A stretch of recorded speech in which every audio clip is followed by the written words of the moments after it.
Hello, everyone. Good morning. The bigger picture. Business Express on Smooth 98.1. Business Express. Brought to you by By InterSwitch. InterSwitch. Transaction solutions you can depend on.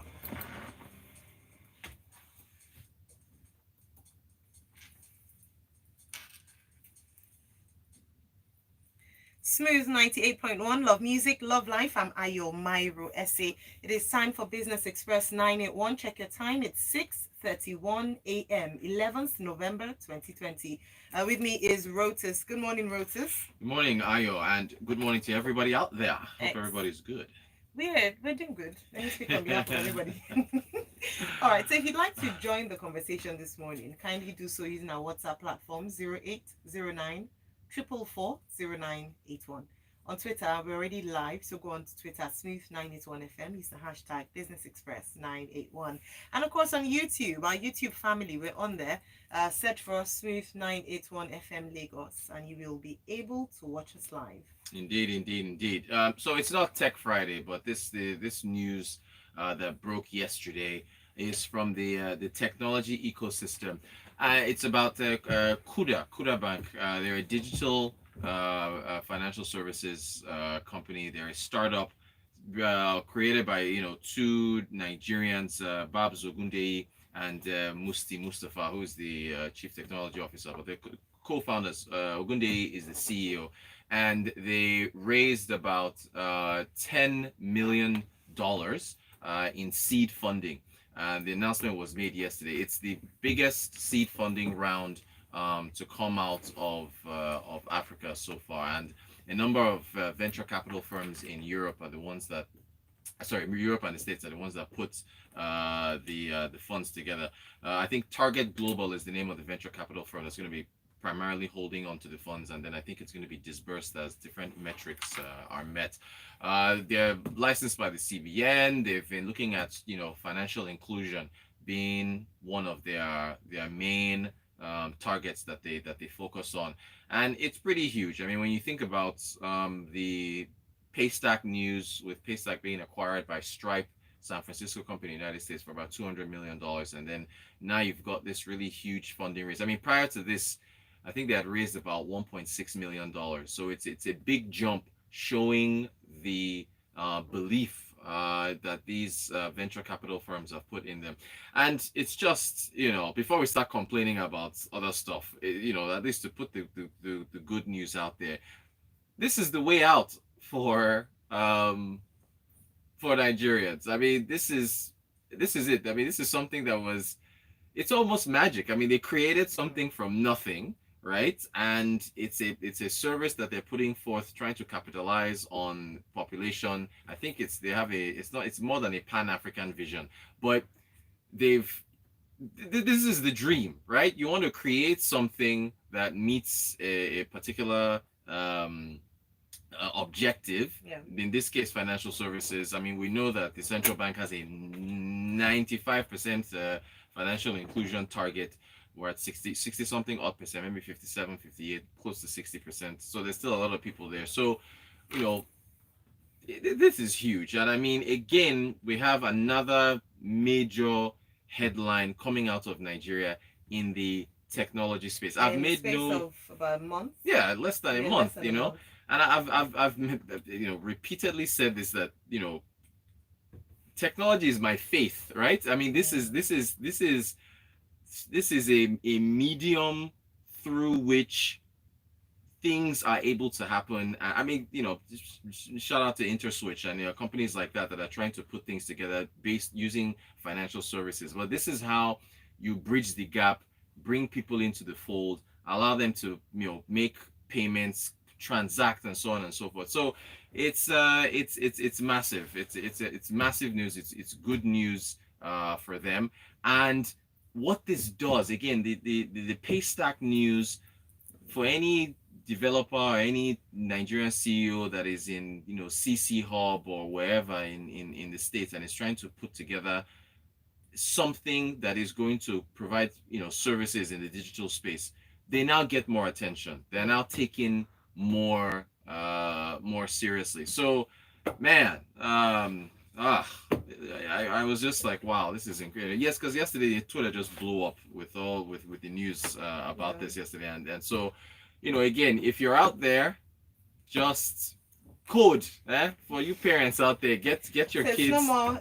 to code. When you take them to the football academy, you then take them to the coding camp. No, coding first. Football comes later on. Football come later on. Code them. But funny you mentioned football. This is almost like we're in 1994 again, after the Super Eagles got to the World Cup for the first time, and then all of a sudden, you were hearing about European clubs just signing Nigerian players left and right. Nigerian players are like the toast of the world. Oh, this club in Turkey has signed a Nigerian player. This club in England. The toast of the world. Well, not in sports. That's what I'm saying is exactly, but not in sports. This is like, okay, Tech I would argue against that. So probably we are in sports, but it's tech now, right? You're absolutely correct. This is what's making the news with all the problems that Nigeria has and all. Now we have stuff to complain about in a few minutes, but this is great news. Yeah, I could talk about tech Monday through Friday. Seriously, this is business now. I mean, you cannot even take it away because one day is not enough. That is the future. We should have 4 days of tech. I'm telling you. One day of the and then one day to complain about. All right, Benga Akamu says. So he's asked a question earlier on. I don't know if you're going to touch on that. He said, will the freezing of accounts by CBN not have a negative effect on investors? So just as we came on. But then responding to this story, he's saying, is it not those that create the apps that the government is hounding?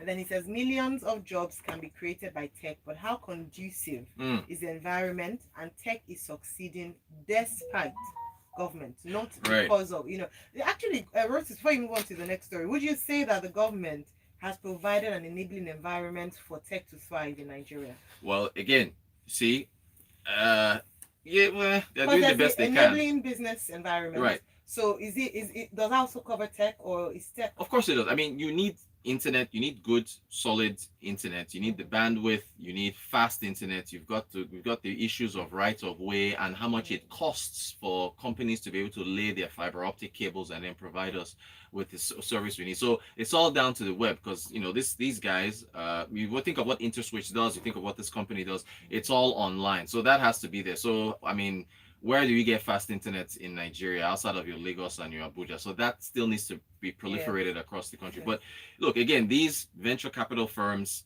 that are putting together this, I mean, $10 million is not small money, right? So these funds that they put together, these are all foreign funds. So the thing about setting up an online business is that you can spread your wings outside of your host country. I mean, I know that they're focusing on Nigeria and then it's Pan-Africa and then the world.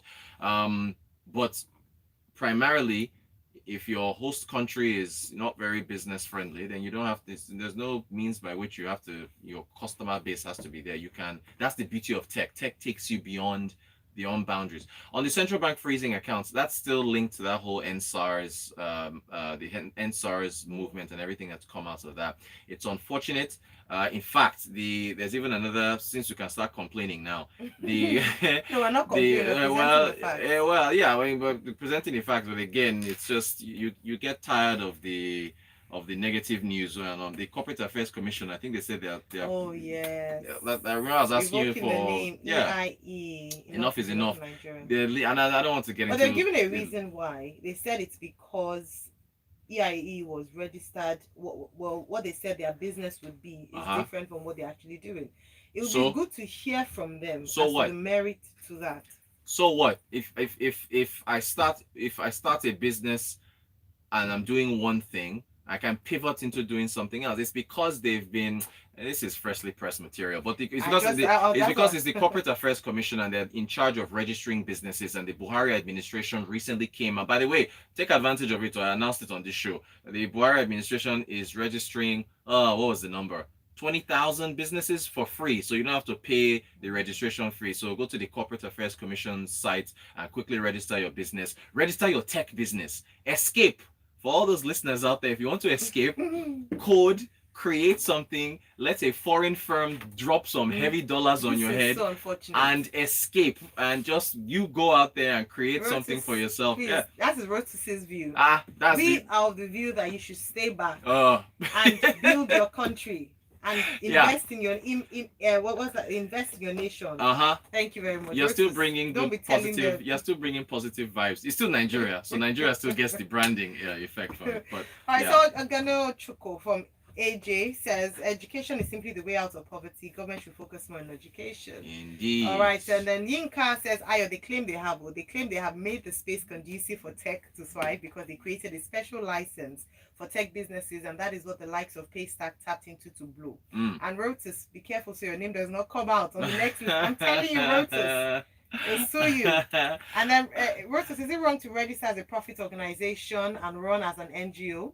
Okay, so he's asking you, so that's Prince. Is it wrong? That's a very good question. Well, look, if you're for profits and you register as a for-profit organization, I don't believe it is, but the thing is, look, Enough is Enough started, I think they became some kind of advocacy group for good governance and so on, and started being a pebble in the shoe of the government, and that's why this Corporate Affairs Commission, although I was reaching out to lawyers yesterday. I think I was talking to a chemist, and he said they are backed by law, because in their Twitter handle they were putting up some parts of the constitution or something, or their code of conduct that allows them to I wanted do to it. ask you something, Rotus. Remember when the Kama what's it called now, the not revised, Allied Matters Act, the amended Allied Companies and Allied Matters Act. Yes.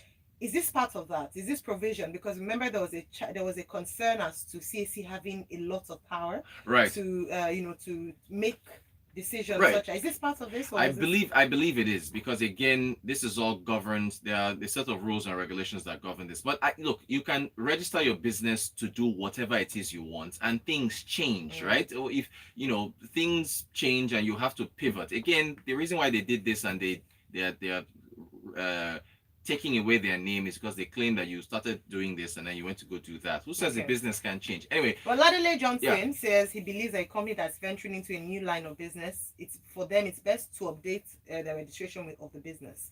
And imagine a hospital or law firm going into financial services. Yeah, so you can't just up and decide that. Right, but the way the Corporate Affairs Commission puts it is like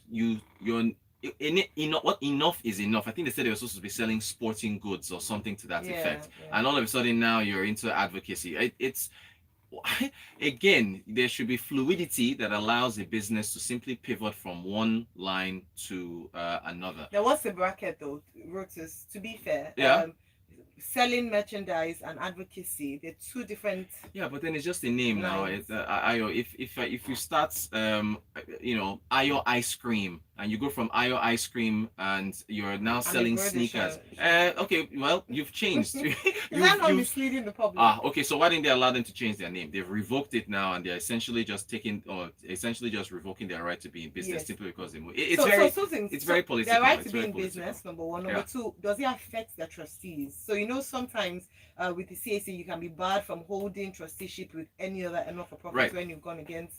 The assumption is that the trustees and everybody that's the board, everybody is in line with what we all know what the company is doing now. Your company is running day-to-day activities. So if you're doing this today and tomorrow you start doing that, it's assumed that you've taken the board of trustees and everybody else along with. It's political stuff. They're just doing it because they've been on top of their. Let's end with some comments because we're out of time. So Goke says he has already escaped. Goke from the UK. Well, Goke's been in the UK forever. He's been sending his messages from there since. All right, so we have what's your Remy says apparently the EIE was sanctioned. I think he's about to complete. The EIE that was sanctioned is not the real one. Is that what he's saying? He says, so Yele from Lekki says from EIE's tweet, CAC deregistered another company. Their name is EIE Nigeria Limited. Okay, so be good. I'd like people bring. I'll see if I'm able to get Yemi Adamoleko, who's the ED, the director, right? To hear from her, right? So she says Henry Manuel is also saying EIE has come up with an explanation. That company stated by CAC is not the EIE we know. Check their Twitter page. Okay, well that's good because that would be super weird if that was the case. Okay, good to look into. But anyway, look, tech. When I talk about this, I'm sure there'll be another bit of news from between now and Friday. But congrats again to Kuda Bank, and hey, keep coding, ladies and gentlemen. Keep coding, keep using technology to find a way out. All right, thank you so much, Rosus. Let's take this conversation online at Smooth 981 FM at Rotan Quotes at ROTANKWOT at Ayomairo SA. Next up, 7:30 to be exact, we have Freshly Pressed 981. A lot of stories to get. I hope we're able to get through to as many things are happening in Nigeria. So make sure you stay tuned. Before then, enjoy some smooth music here on Smooth 98.1. Express. Brought to you by Etisash. Thank you. Okay, so interesting. So someone says EIE business name is what was the business name and what they're essentially so doing. I would Of course, like the same enough to is